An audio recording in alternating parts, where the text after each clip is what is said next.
What happens to a seed when it's planted in good soil? The first thing that happens is there's death. And the second thing that happens is there's roots that are starting to grow that nobody sees. And so you have to make sure when you're in the season of beginning that when things die, it's going to fertilize what God is growing. And you are building a root system that will hold you in the years to come, because the ministry is not about a 5-year plan. It is about running hard until you see Jesus for the rest of your life.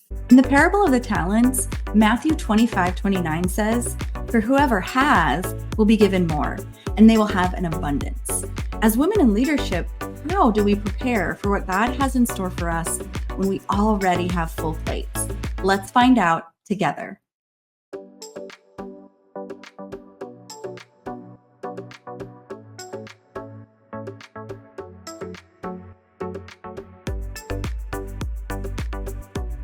Welcome to the Women of SoCal Leadership Podcast. I'm Nicky Stade, and I'm excited about today's topic.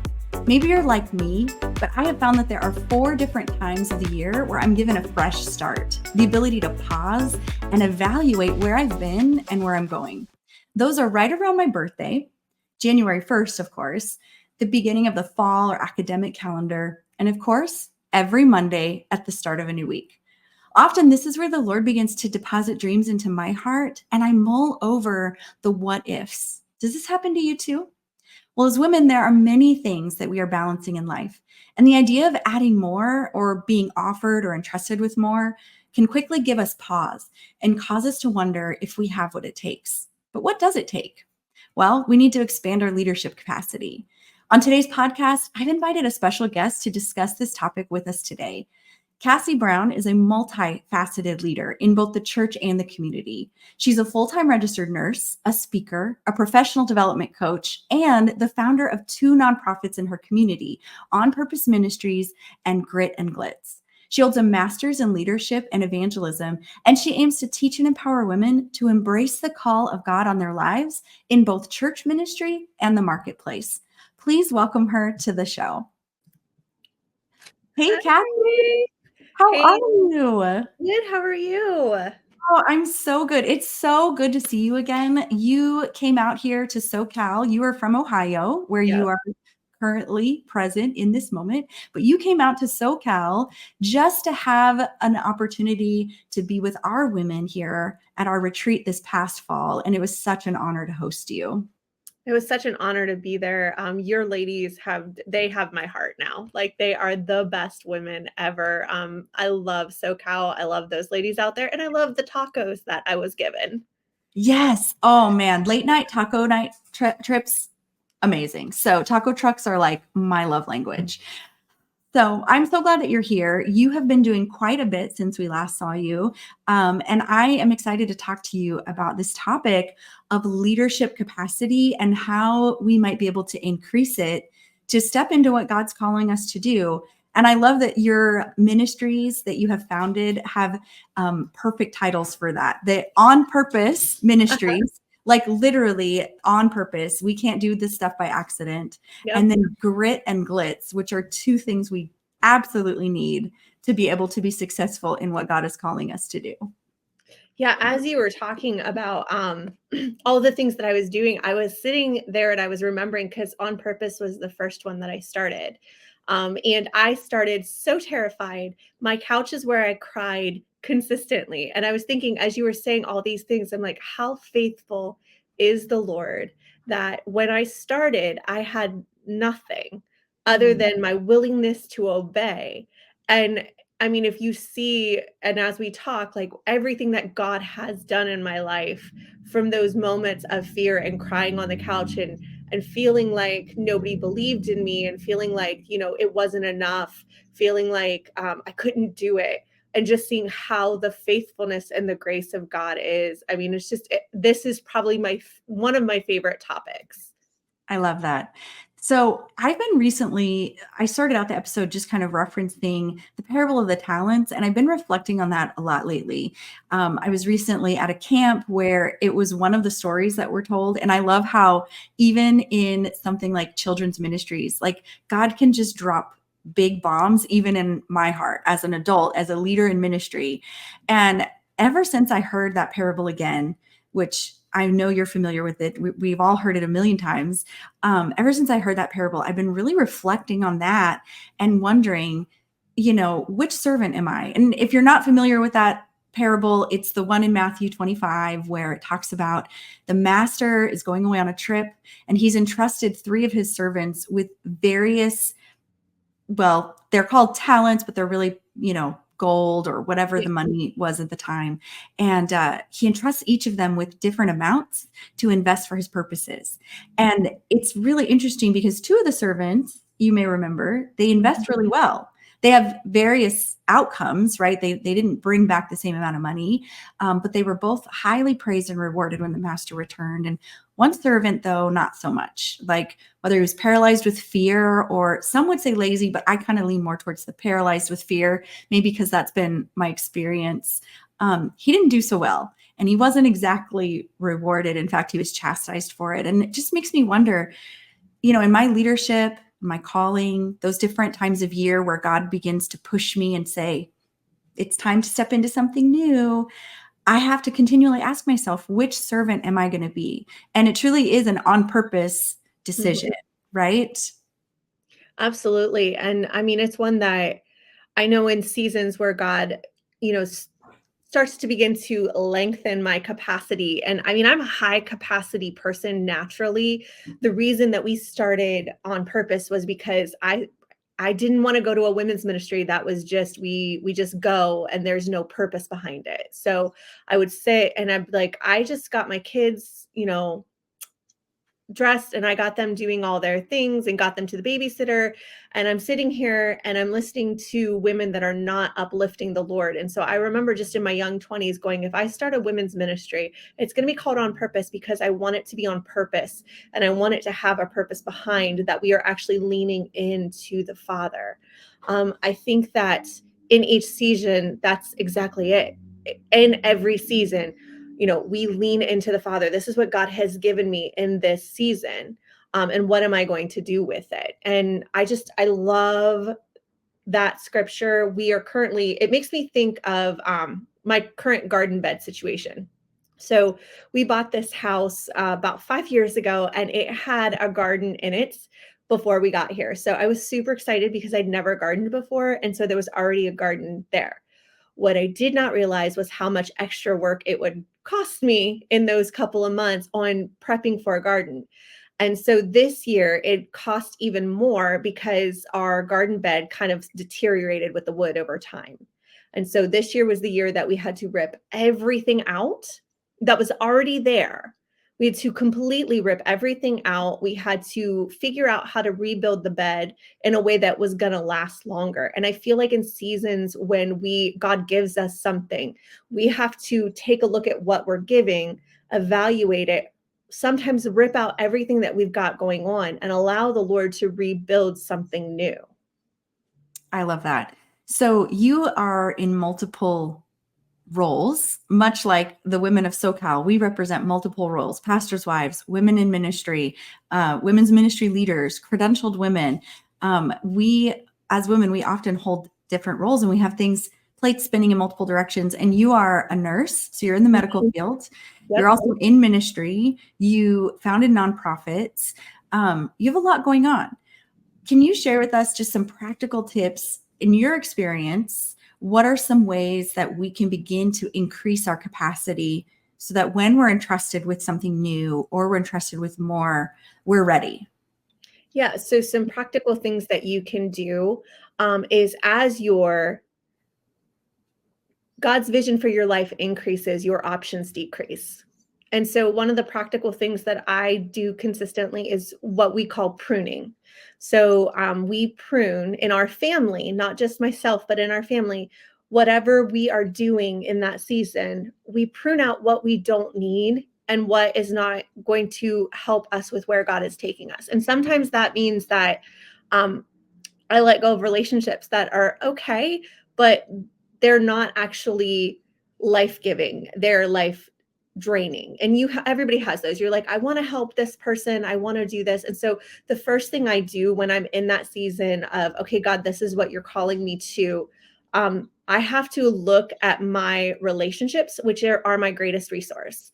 and I have to look at who's around me.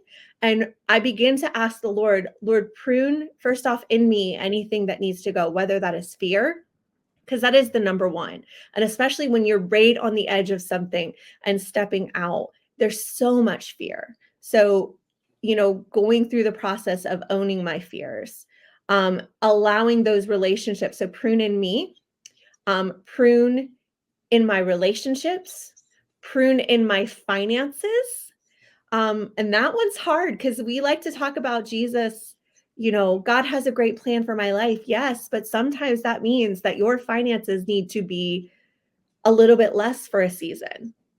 And so allowing the Lord to prune every single area of my life. And I actually do that yearly. And it's normally about this time where I sit down and I begin to write out, like, logistically, where are my relationships spiritually?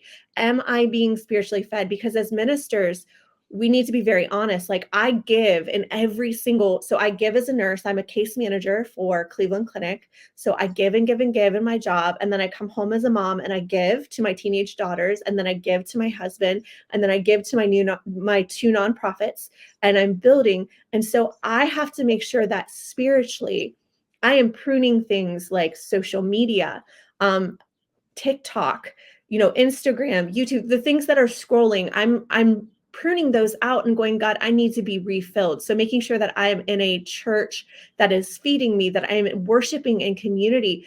We take that for granted so much as a woman minister because we're like, I'll get to it when I get to it.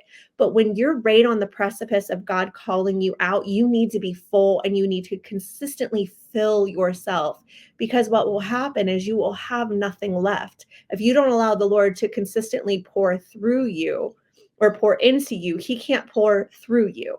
And so we begin to see those ick things coming out in our life. Like, okay, it's drudgery now. It's just the basics and I'm just trying to get through. And so when we are intentional and when we are being intentional about those practical boundaries in our life, it allows us to flourish and it allows us to free up, because then it's easier for me to say no. So just an example, when I started On Purpose Ministries, we would go to the churches and be like, listen, this is who we are. This is what we do. And, the churches were like, that's great. We have a women's ministry. And I spent 10 years setting up and tearing down tables. And sometimes only one woman would show up. And I can tell you in those moments, the Lord would speak to me because I was constantly and continuing to fill myself. The Lord would say, I left the thousands to go after the one. If the one is there, you serve the one. And in that season of character development, and that's what it was, that talent that I had was very little. But I used it and I was honoring to it. And so when Grit and Glitz came about in 2020, and we blew up very quickly because everything I learned in On Purpose Ministries when nobody was watching came over into Grit and Glitz. And so then when we got to Grit and Glitz, now everybody knows who we are. And then everybody wanted something. So once you're doing something good and you get to, quote unquote, that level of success, it's new levels, new devils. And so you have to not get yourself prideful and you're going, okay, Jesus, back to it. What is it you're speaking to me now? You've just given me a new talent. How can I multiply it for your kingdom? Oh, that's good. That's so good. It makes me wonder. You said you were setting up and tearing down for 10 years. Mm-hmm.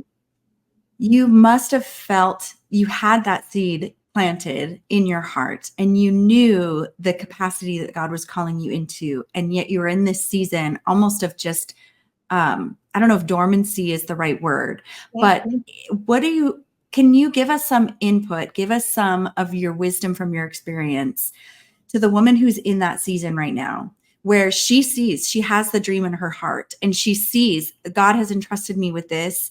And yet her capacity hasn't grown to where it needs to be yet. And so she's in this period of waiting, or she's in this period of the setting up and the tearing down when nobody's watching. Can you speak some life, some wisdom into that for that woman? Yeah, so the first thing you got to do is you and Jesus. So you need to, if nobody else is going to cheer you on, you cheer yourself on. There were times that I would stand in the mirror and I would say to myself, "You are a daughter of the Most High God, and God has called you, and God has anointed you, and God has equipped you, and so you will stand here and you will do what God called you to do." And so sometimes when nobody sees what God is calling you to do, you need to first off encourage yourself. And I would speak the word of God, and I would say, "The Bible says," and I'd go through whatever God was speaking to me in that moment, and I'd say it to myself. And I got really, really intentional about who was speaking into me in that season. So I was very intentional about who loved me and understood what God was doing, even when they didn't see it. And so I also had mentors that were women's ministry leaders across the country, and they would just sit with me. And in that season, when I was very anxious, because you're anxious, and that's okay, because you so desperately want to see growth. And so they would just consistently pour more onto me and tell me, this is what it looked like when I started too. This is what it looked like when I started. And so what I understood in that season so clearly was, first off, death happened because there were a lot of people that didn't understand what God was doing. And that was okay, but it didn't feel okay at the time. It was painful. It was hard. It was hard to be misunderstood. It was hard to say, I see such a gap for women in business in our community and Jesus, and I want to find ways to bridge that gap. And back then, it wasn't a in thing. This was not something that happened. This was very new. And so I saw it, and I'm like, this is what God has called me to do. And I had to be misunderstood consistently, and I had to carry, because sometimes when God grows your capacity, you're going to carry a cloak of being misunderstood. Mm. And what that does is it's the refiner's fire, because you're going to find out real quick what you actually think. It's either I have the fear of God and I believe what God said is true, and I will stand on what God said is true, regardless of what happens, or I have the fear of man. And the fear of man is I want to people be pleased, and I want to be seen as somebody who's successful. And so what happens in that moment, like when you're sitting there and nobody understands, and you're crying at bed at night, and your husband's saying he believes in you, because that was real for me when I would weep at night and I'd say, Nick, nobody believes in me. Nobody believes the things that God has for my life.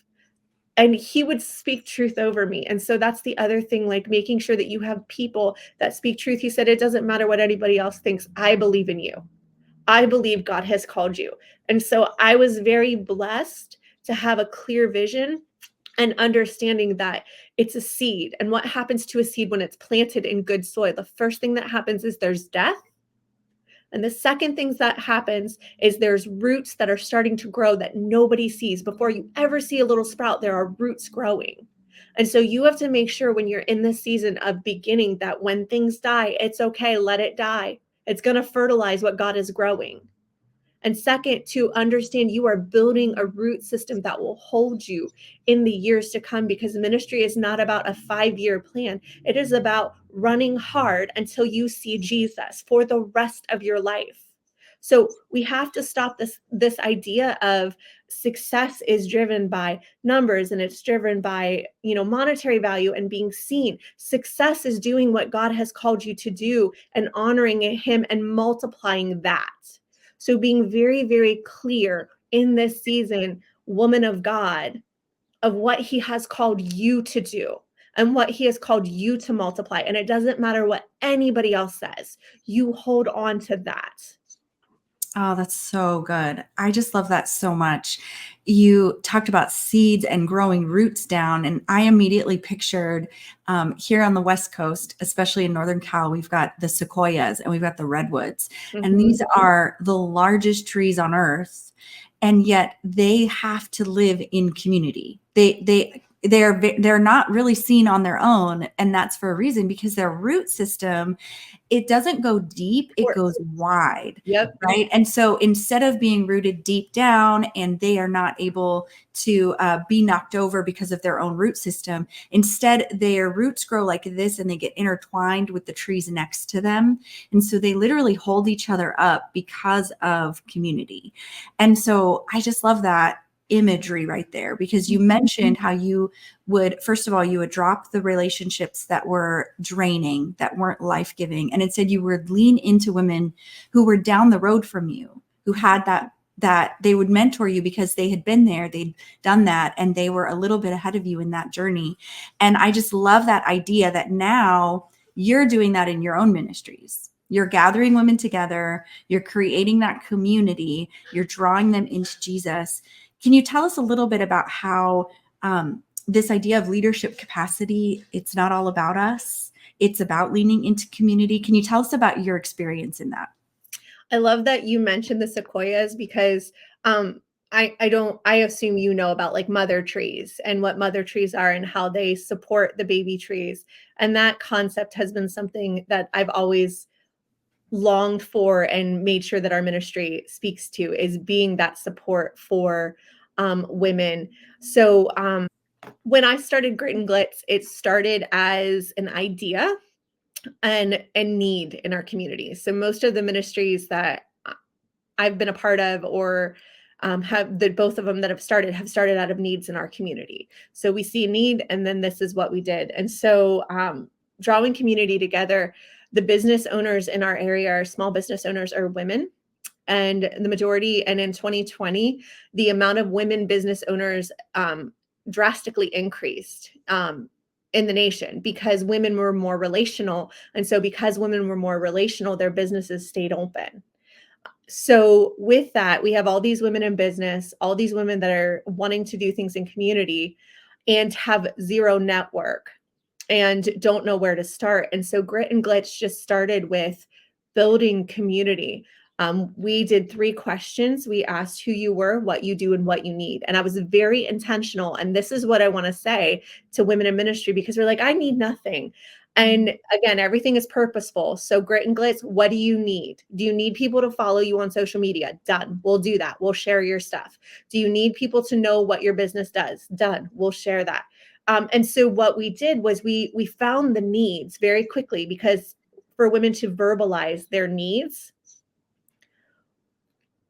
was huge, because women don't verbalize their needs, because we can't. In scarce communities, if we say what we need, it will be used against us.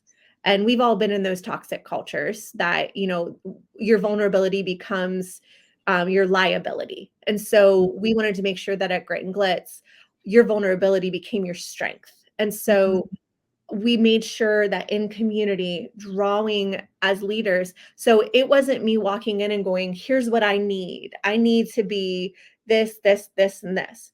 I am just now, 5 years later in Grit and Glitz, 5 years later, 10 years later in On Purpose Ministry, I'm just now writing my first curriculum. This is what I've wanted to do the whole time. And I'm just now into this point. Why? Because I've spent 10 years sowing seeds, tilling ground, breaking up the rocks, pulling weeds, doing the things of serving the people that God has called me to serve. It's not about me.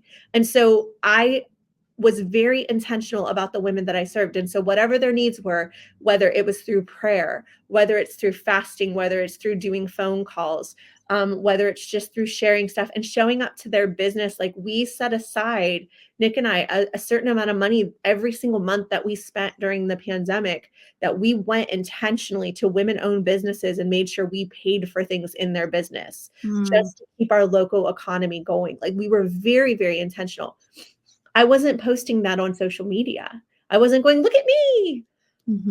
And so when we are drawing community, we have to become less.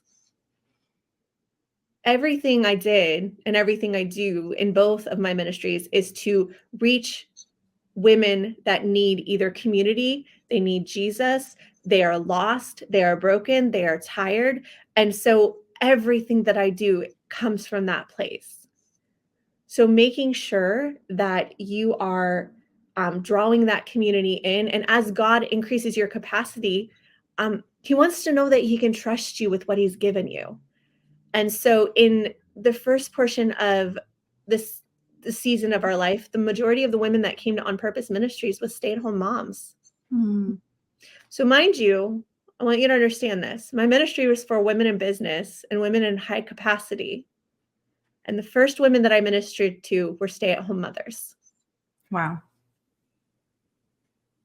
So some of you are mad about the women or the men or the people that God has given you.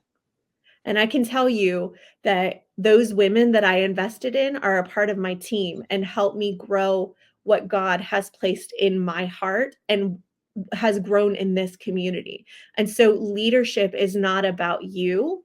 It's not about your vision and your dream. It's about God's vision and you being faithful to that and being faithful to what he has called you to, not to what you want to be called to. So understanding that level of humility and that some of you are in that season where God is going, this is what you get. What are you going to do with it?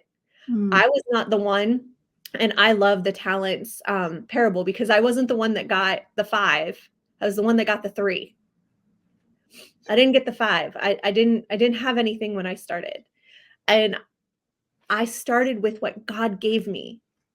And that for leadership capacity is you can have all the success in the world and still lose your soul.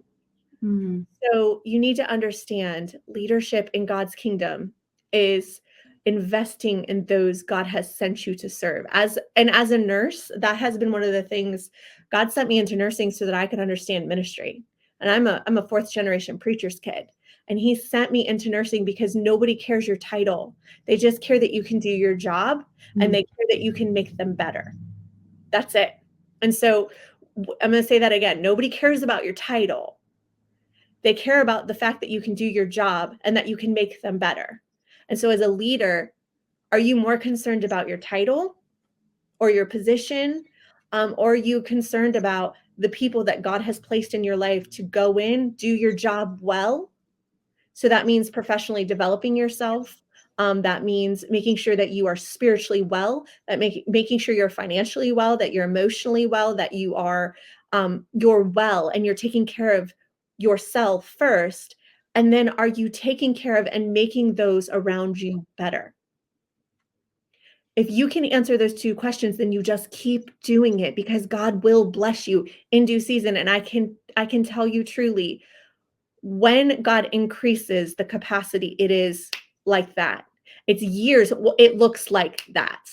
What it is it's years of intentional relationship building, intentional investment in my spiritual care, intentional everything. Take your idea, it's intentional.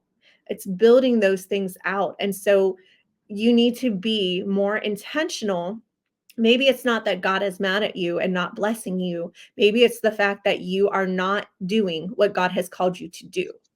Mm. You're being the servant who buried their talents. Yep. That's So good. whether it's laziness, exhaustion, and I am a mom. I'm a full-time mom. So I am at everything. I am at all of my kids' sports events. I am at all the cheer conference or cheer events, conventions, whatever, a soccer, a theater, choir. Like I am at everything because that for me is that's a place that God has called me to multiply as a mother. And so I'm not sitting here somebody who has 12 people doing everything for me. I'm somebody in it with you. And I get it. And so there have been seasons where I've had to take just a step back and go, Jesus, I'm resentful Mm. because my plate is full.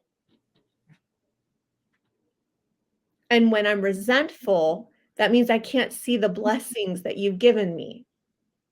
And so the other thing that I would say to these women too with your leadership is, are you practicing gratitude?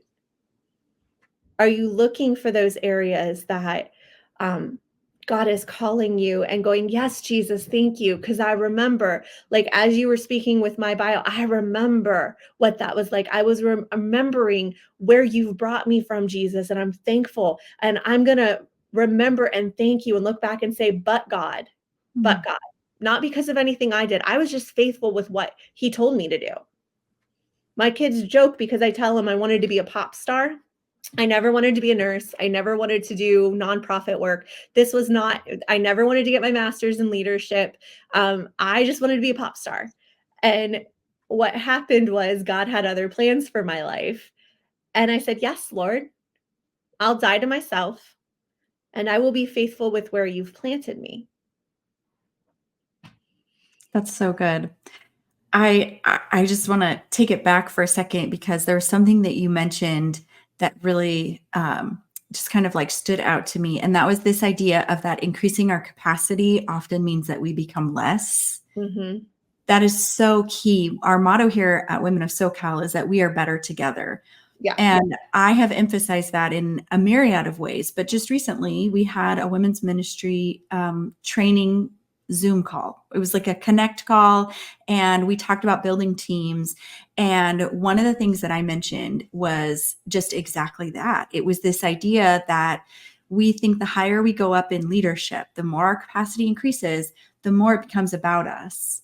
And that's the opposite of what it is. The higher we get in leadership, the more responsibilities we are given, the less it is about us, and the more we are then entrusted with highlighting and platforming others, right? So it's like building that community. So it turns upside down. It's an upside down kingdom mindset, right? And so instead of us being like the pop star and it's all about us, Yep. instead it becomes, how can I use my influence? My leadership capacity is expanded. Now, how can I use my influence to bring others up with me, to bring others in instead of holding them outside of that? And so that's so, so, so good. And then you transitioned and you talked about all of the things that you do in your leadership capacity and in that expansion. And you talked about ministry, you talked about marketplace, and you talked about motherhood. Can I just ask you one final question before we close? How do you do it all? You have all the plates spinning. You have walked through this journey of increased leadership capacity. How do you balance self-care, ministry leadership, your work responsibilities, your marriage? What are some practical ways that you have found keeping those plates spinning? Yeah. So I don't do it all. I just do a couple things well. And I'm very, very focused on those things. And that's where my focus is. But with that being said, and I feel like, Nikki, I want to be transparent with these women. Like the last year of my life has been the hardest year of my life. And I think it would be remiss if I wasn't very transparent and vulnerable with that as well.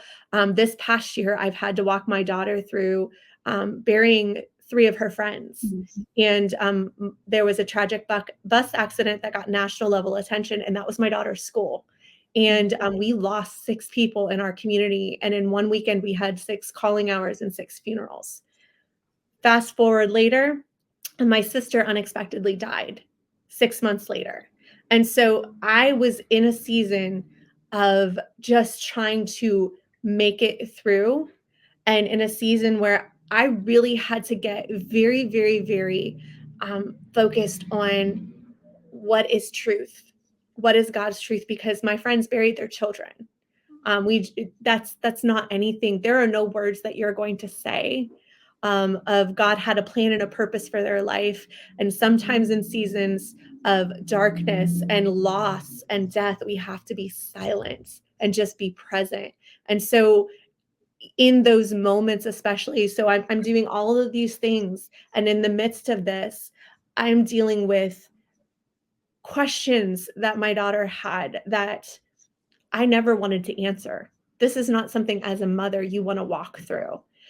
And I want to share, like we've had the hard conversations. We've talked about a lot of things that most teenagers don't talk about. They're not thinking about death. They're not thinking about dying. They're not thinking about any of that. And so we're navigating that, and then going through with my sister as well. We're navigating hard topics and leaning into that, leaning in. So I spent the last year roughly of making sure that my self-care was on point.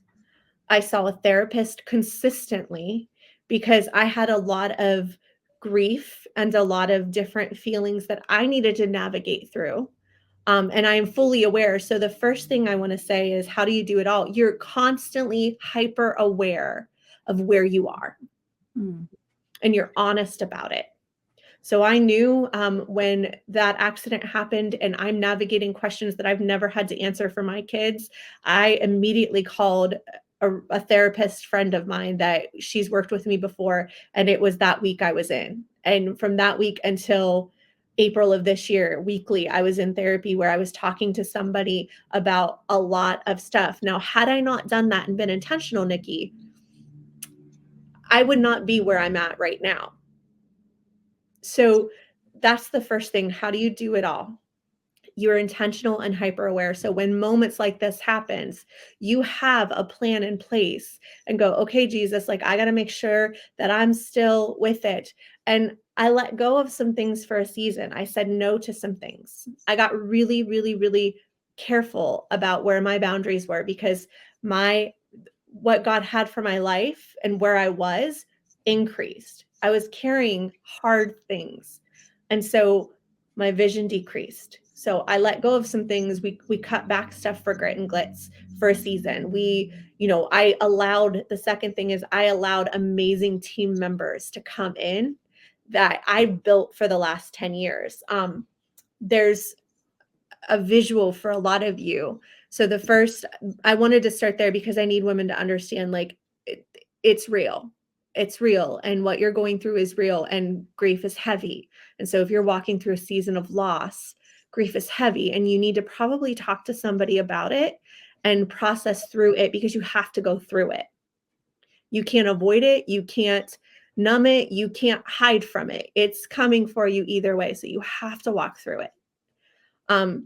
The second thing is I have built teams my whole career in ministry. So it's never been about Cassie, ever. And you've been to our ministry stuff. I have probably the most hardest working team, in my opinion, and the best team in the world.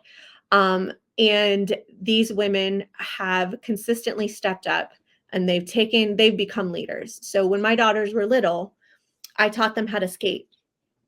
And I use this analogy in leadership a lot. So when they were little, I put the skates on them, and I put my skates on because, mommy can skate really fast. I was a fast skater. I loved to skate. And so I would go through the hard stuff of getting knocked over by their little feet, falling over, dragging them, trying to keep myself in balance and them.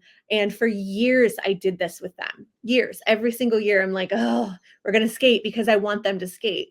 And when they hit 13 and 11, they skated with me.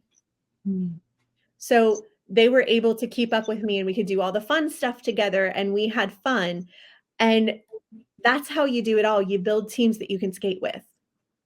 So you bring people to that level of capacity with you. You bring people, and you constantly build those relationships and have those conversations.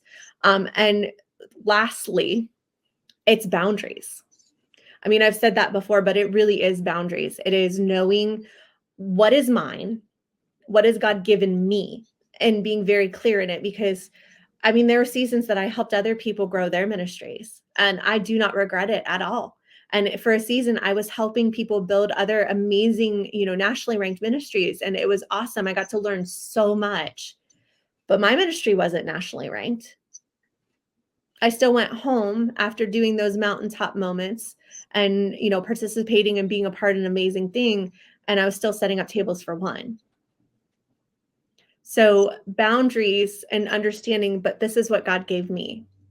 This fed me, but this is what God gave me. And so I got very humble with what it looks like, and letting go of my vision for what God has for my life, and just hearing his voice. And I think that's the final thing, is knowing what God has called you to and being faithful there until he calls you to something else. That's so amazing. Thank you for your vulnerability. And it's just amazing to see what God has brought you through in this year. And yet he's still increasing your capacity, in that you are, at the time of this recording, you are writing a resource specifically around this topic of boundaries. And we're hoping by the time this episode airs, it'll be ready and in our description below so that you can make sure that other women can get this in their hands. Can you tell us a little bit about this project that you're working on? Yeah. So for Great and Glitz, I do a monthly talk essentially. So whatever the team feels like, we pray about it. And this year it has been the scripture of letting go of the weights, or taking off the weights and stripping down and letting go of sin. And so with that, how do we strip down? Well, we need to know what our boundaries are. And so this month was all on boundaries, and it was so needed and necessary. And so many women said, this is changing.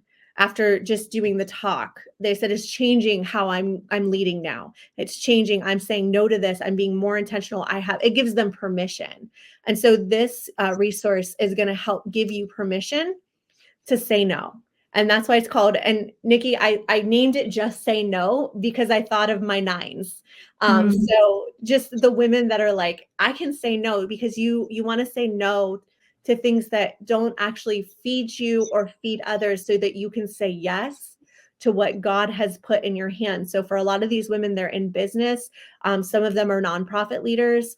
And so just having this resource to say, this is language, that this puts landscaping, this puts, bridges in place that I need. This gives me language to say no. And so it's a whole 30-day workbook on how to say no to, your personal space. What does that look like? Finances, your relationships, all of the things. So making sure that you have boundaries in every area of your life. So it's going through literally 30 days of going through, and the book is going to be amazing when it's done this week. But then also there's going to be some videos as well that we're going to also have in that packet. So you can have one packet that's just the journal. If you don't want any additional resources, then you can just take the journal, sit with it, do your 30 days. But if you want additional resources on, teachings on boundaries and just saying no, we're going to have a 3-video guide to go with it as well. And it will go in corporate with the workbook. And so it's a huge dream and vision of mine. And I'm loving that, because I waited on the Lord. I'm loving that God has just opened up the doors for me to talk about this, and that it's writing it again. Even though I knew all this information, getting it on paper has helped me really reinforce, okay, this is why I can say no. This doesn't line up with the values that I have. This doesn't line up with where God has me. And so I just need to say no. And then there's no grief, there's no guilt. It's just, this is where we're at. So it helps me do the work, and it's helping other women do the work first, so that way, when they get to the hard seasons, it's not a stress out where you're going to hide. It's where you're going to go, okay, this is how I walk through. I love that. I love that it's a practical tool, because we all know that when we say no to something, it's because it gives us an opportunity to say yes to something else, right? Yeah. And it's not about how to say no to God. It's about how to say no to the things that block us from doing what it is God's asking us to do. You blessed me by allowing me to have the first 10 days, a preview of that. And I'm just really excited about this resource. So thank you for putting that together. We're going to have that down in the description below. And we're just excited to get that in your hands. But Cassie, this has been such an enlightening conversation on how to increase our leadership capacity. I think that so often as women, we are conditioned to just focus on what we have in front of us and just omit the desires that God has placed on our hearts because of whatever pressures are around us, whether that's people pleasing or societal pressures or ministry pressures, but to allow ourselves to have this understanding that we do have the ability to invest in whatever it is God has placed in our hearts, and that God is inviting us into a new adventure. I want to be the faithful servant who invests whatever it is that God has planted in my heart, and not just bury it in the ground out of fear. So thank you for helping to empower our women today.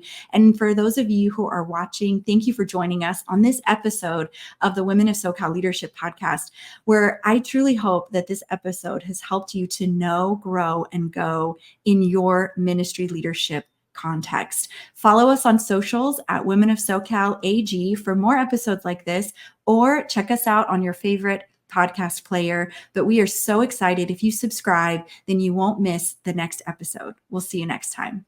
Bye, everyone.